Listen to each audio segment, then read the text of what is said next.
Sitorak é um personagem muito conhecido por conta da ligação que ele possui com o Fanático, seu principal arauto, mas a entidade vai muito além disso, e a maioria das pessoas não reconhece o quão absurdamente poderoso ele é. Para começar, ele faz parte de um grupo chamado de Octessência, que são entidades cósmicas com poderes místicos que beiram um poder infinito. Ele já foi adorado na Terra, e por circunstâncias desconhecidas, foi banido para uma dimensão externa conhecida como Cosmos Carmesim, dentro do Omniverso. De acordo com o manual oficial do Universo Marvel de 2007, o Cosmos Carmesim de Sitorak é um plano exterior, um universo mágico que é a essência do próprio Sitorak e não está conectado à dimensão da Terra. Mas com a sua permissão, alguns feiticeiros poderosos conseguem invocar o seu poder, como o Doutor Estranho e o Doutor Destino, que vira e mexe usam as faixas carmesim para prender os seus oponentes. A sua dimensão é um local descrito como atemporal, o tempo não existe e não se move lá dentro, um local onde nada envelhece. Sitorak é considerado pela própria Marvel uma entidade antiga, mágica e abstrata, com idades entre vários milênios e bilhões de anos, com dois aspectos conhecidos.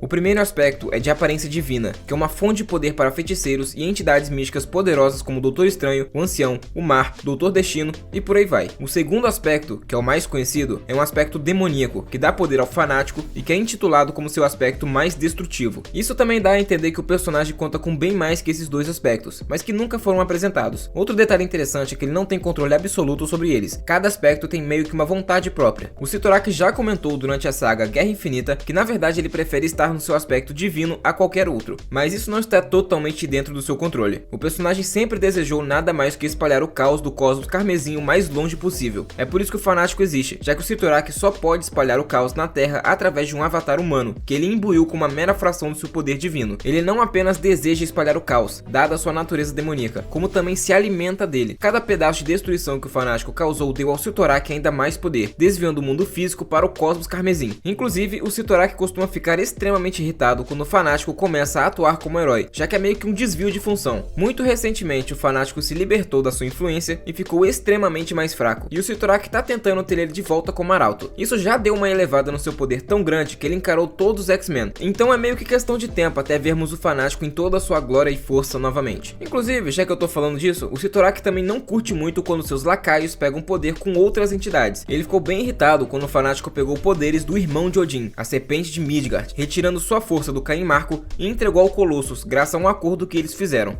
Mas com certeza esse acordo foi muito mais benéfico para a entidade do que para o Colossus, que só sofreu com isso. Ele não só estava perdendo o controle dos poderes, como ficou muito mais violento e monstruoso com o tempo, apesar de ter ficado inegavelmente mais poderoso. No fim, tudo foi um plano da magia, a irmã do Colossus, que queria dar uma lição nele, manipulando o irmão a fazer um pacto com uma entidade demoníaca, no caso, Sitorak. Ela estava cansada e frustrada de ser desrespeitada pelo irmão e ser tratada como um floquinho de neve, alguém que deveria ser protegida, sendo que ela é uma das forças místicas mais poderosas da Terra, a Rainha do Limbo, e aquela que bate de frente com o Doutor Estranho e com o Dormammu. Então foi meio que tudo para se vingar do jeito que o irmão tratava ela. O Colossus ficou tão possesso de raiva que partiu para cima dela e prometeu que iria matar a própria irmã, mas nunca deu em nada, e eles voltaram a ter um ótimo relacionamento depois que os poderes do Sitorak saíram do Colossus. Mas enfim, isso não é importante. Eu vim aqui para falar o quão poderoso é o Sitorak e o destaque insano que ele acabou de receber. Quase tudo sobre ele é subjetivo, especulativo ou implícito, então às vezes é bem difícil mensurá-lo. Na sua dimensão, ele já foi capaz de anular o poder da Fênix em posse dos mutantes, então 1/5 da Fênix não é suficiente para ameaçá-lo, e o mesmo deu a entender que poderia fazer a mesma coisa com a Fênix completa, mas claro que isso eu tô falando dos seus aspectos, não da Fênix verdadeira. Mas ainda assim, isso é bastante coisa. Um personagem com o poder da Fênix é capaz de superar todos os heróis da Marvel, é capaz de bater de frente com Galactus e já foi capaz de espantar o Beyonder, então assim, muito poder. Também já foi dito que ele lutou contra os Vishanti e que eles o respeitam, sendo os Vishanti seres místicos extremamente poderosos, e isso é comprovado quando o Doutor Estranho estava nos domínios da divindade Sitorak e os seus encantamentos mais poderosos com o poder dos Vishanti não foram capazes de ajudá-lo em nada. Mas o Doutor Estranho já foi reconhecido pelo Sitorak, que até mesmo tentou torná-lo um dos seus arautos. Ele fez isso utilizando sua poderosa telepatia, conseguindo se comunicar da sua dimensão à Terra para chamar seres que buscam poder. Um de seus avatares mais poderosos, Amet Abdol, era tão poderoso que poderia abalar o mundo até o seu âmago, e até as estrelas temiam ficar na sua frente graças à força que o Sitorak deu a ele. Lembrando que o Sitorak tem a capacidade de entregar muito poder aos seus hospedeiros, ao ponto de até mesmo rivalizarem com o seu próprio poder, como já aconteceu mais de uma vez. Ele também já havia dito ao Caim Marco que poderia deixá-lo tão forte quanto o Hulk Cicatriz Verde, uma das personalidades mais fortes do Verdão. O que não é mentira, das duas vezes que o Hulk encarou o Fanático, a luta ficou extremamente equilibrada, e em uma delas o Hulk preferiu deixar o Fanático sair correndo do que lutar contra ele efetivamente. Mas independente disso tudo, o quão poderoso ele é perto de outras entidades. Já foi foi dito que ele é um dos Lordes Infernais mais poderosos e está muito próximo do trono que se assenta acima de todos os outros. Podemos igualá-lo facilmente a Dormammu, Odin e Zeus, muito acima de deuses como Thor e Shiva. Khonshu já foi para sua dimensão carregando uma lua e foi ignorado pela entidade. Sitorak simplesmente não reconhecia sua presença como digna de atenção. E olha que uns anos atrás o Khonshu estava fazendo uma bela bagunça na Marvel, até mesmo humilhando outras divindades como o próprio Thor. Galactus também já afirmou que não tem vontade alguma de bater de frente com ele, por mais que geralmente ele se dê muito bem lutando contra entidades místicas. Mas graças ao Homem-Aranha, o Sitorak teve um destaque bem grande nas últimas semanas. Na HQ Espetacular Homem-Aranha, número 69, vemos uma história com as 8 mortes do Homem-Aranha e a última poderia ser a definitiva. Tudo o que aconteceu nesse rolê do Homem-Aranha também tem a ver com o Doutor Destino, que atualmente é o Mago Supremo da Terra. Ele conquistou esse posto depois de resolver toda a treta com os vampiros que eu reclamei naquele vídeo falando sobre como os quadrinhos da Marvel foram destruídos pelo MCU. Mas enfim, não vou voltar a falar sobre isso. Ele escolheu o herói para assumir algumas funções, dando a ele um novo traje com poderes aprimorados no processo, até mesmo podendo utilizar magia, como ele começou a aprender com o Doutor Estranho. A sua tarefa era basicamente encarar alguns dos familiares do Sitorak, fortalecidos pelo poder do Deus Demônio. Um dos poderes novos que o Cabeça de Teia recebeu foi a capacidade de voltar dos mortos, o que com certeza seria necessário nessa situação. Afinal, ele estava enfrentando filhos de Sitorak, que é uma entidade cósmica. Mas claro que é um poder com limites, e o Homem-Aranha estava prestes a conhecer a morte de maneira definitiva. Antes de ser morto, ele foi salvo por Sira, uma descendente de Sitorak que concedeu parte do poder da divindade para reviver o Cabeça de Teia. Ela até mesmo bateu de frente com o próprio pai para conceder o poder dele para o herói. Sira estava completamente comovida com a paixão de Peter em proteger a todos, e isso fez muita diferença na hora da batalha. O herói acabou voltando, mas agora como um aranha fanático, infundido com o poder de Sitorak, com a aparência clássica do fanático, só que com o traje e paleta de cores do Homem-Aranha. Agora, com seus poderes naturais, a magia que ele aprendeu com o Doutor Estranho e a força somada ao poder da entidade, ele voltou ao combate com tudo e se encontrou com o fanático, que também estava encarando os filhos de Sitorak. O problema é que um desses filhos de Sitorak se tornou seguidor de uma poderosa entidade cósmica nova, conhecida como Praga. O Homem-Aranha usou o poder sobrenatural do Cosmos Carmesim, que agora flui nas suas veias, para levar a luta até a própria Praga, e conta com a ajuda de ninguém menos que Sitorak. Mas aqui vale a pena fazer uma breve explicação. Praga é uma entidade nova que basicamente é uma força parasitária interdimensional. É uma ameaça destruidora de realidades que se alimenta das almas das pessoas e as volta contra aqueles que as amam. Em vez de uma destruição rápida e direta, a Praga primeiro infecta a população com um vírus semelhante ao vírus de um zumbi antes de entrar em seu novo domínio, ficando com controle total sobre todas as almas de vida que ela infecta. A sua possessão nos X-Men demonstra que a sua infecção parasitária causa lesões negras na pele, corroendo a alma do hospedeiro. Para ser sincero, ter o planeta devorado pelo Galactus, destruído pelo Thanos ou apagado pelo Knu parece ser um destino muito menos cruel do que encarar a Praga. Tá, mas como é que ela foi parar na Terra? Então, o Doutor Estranho já havia feito um acordo com Sitorak para isolar esse bicho para outro canto e não incomodar ninguém. Mas um dos filhos de Sitorak, que apanhou pro Peter, deu uma de rebelde e fez contato com a entidade. Ele não só pegou o poder para se fortalecer e desafiar os domínios do pai, como também abriu caminho para o seu retorno. E voltando à batalha, o Homem-Aranha voou para o espaço sideral para enfrentar a entidade cara a cara, e usa tanto a magia do Cosmos Carmesim quanto os feitiços que ele aprendeu com o Doutor Estranho para combater a entidade sobrenatural. Infelizmente, a Praga é uma força da natureza mais do que qualquer outra coisa. Logo, é uma forma de existência que dificilmente pode ser derrotada, principalmente com força bruta. Ela consome a vida em uma escala multiversal, e não há como detê-la. A única maneira de sobreviver à Praga é se esconder dela. Então todo o plano de existência de alguém precisa ser mantido escondido da Praga, e o único que tinha poder para fazer isso é o Sitorak. Na verdade, Peter estava disposto a se sacrificar, permanecendo por milênios usando uma magia para manter a Praga afastada. Sitorak se colocou entre o Homem-Aranha e a Praga, inspirado pelos atos heróicos de Peter Parker e sua disposição de se sacrificar pela mínima chance de salvar o mundo. Ele sabia que Peter eventualmente morreria, mesmo que levasse muito tempo por conta de toda a magia que agora corria no seu corpo. Então a Praga retornaria mais uma vez e iria agir novamente. E apesar dele ser um vilão e um demônio, o personagem ainda é formado por vários aspectos e isso deve ter pesado na sua decisão de ajudar. O Homem-Aranha não tinha chance contra a entidade, mas Sitorak imaginou que, se algum mortal tinha esse tipo de bravura, ele também deveria ter. A entidade então usou seu próprio corpo como um escudo, canalizando todo o seu poder para esconder todo o universo Marvel da Praga, literalmente colocando o universo sobre suas costas. Enquanto Sitorak estiver de guarda, a Praga jamais retornará, o que significa que Sitorak deve continuar atuando como um sentinela cósmico da Marvel por toda a eternidade. Mas assim, se o Sitorak se alimenta de destruição, por que ele não deixou que tudo fosse destruído? Ainda mais que seus filhos estavam envolvidos e todo o poder iria para ele. A resposta para isso é bem simples. Sitorak percebeu que a Praga simplesmente acabaria com todas as coisas, tanto com a ordem quanto com o caos, que é o que dá forças a ele. E inevitavelmente ele acabaria morrendo no processo, ficaria completamente sem energias. Então uma vida eterna como um herói era muito melhor do que ser extinto para sempre. sempre, o que transformou essa fonte viva de poder do mal para uma força do bem. Mas e aí, você sabia que o Sitorak era assim tão poderoso ou tá conhecendo o seu real poder com o vídeo de hoje? Se não sabia, deixa o like aí embaixo, se inscreve para ajudar o canal a continuar crescendo, também manda para aquele seu amigo que não entende nada de quadrinhos. Valeu